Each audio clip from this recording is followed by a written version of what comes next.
welcome to The Update. I'm Heidi Tiltons. A record 150 people drowned on Australia's coast in the last year, up almost 50% on the 10-year average.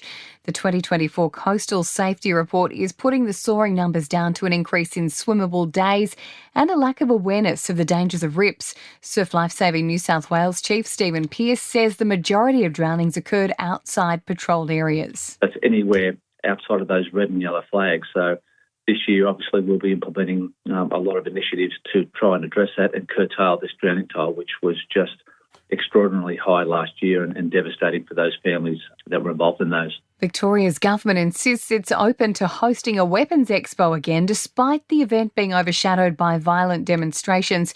3 days of disruptions have cost taxpayers an estimated $15 million, with protesters causing havoc outside the Melbourne Exhibition Centre. The federal government is coming under fire for being too slow to tackle scammers. Labor has unveiled proposed laws which would require social media companies, telcos and banks to do more to shield their customers from online criminals or face heavy fines. Shadow Finance Minister Jane Hume says the government has been promising the reforms for years. It's been 2.5 years, and this is what they've come up with. By the time they actually get to final legislation, we could be well into November or even early next year. They're a little bit slow off the mark on this one. Sydney Police have revealed a secondary test carried out on NRL star Josh Addo-Carr has returned a positive result for cocaine. The Bulldogs player has strongly denied any drug use after being pulled over a week ago. 2 former Department of Human Services bosses will escape punishment over their roles in the Robodebt saga. A report's found 12 people breached the Public Service Code of Conduct on 97 occasions while carrying out the unlawful scheme. But former department heads Catherine Campbell and Renee Leon won't face consequences because they're no longer public servants. And new data suggests as many as 10,000 people an hour have been registering to vote in the US presidential election since Taylor Swift endorsed Kamala Harris. It represents a 500% increase in registrations. Sport and entertainment are next.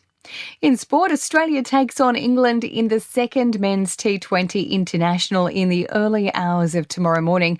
Aussie quick Riley Meredith is still unavailable for selection with side soreness.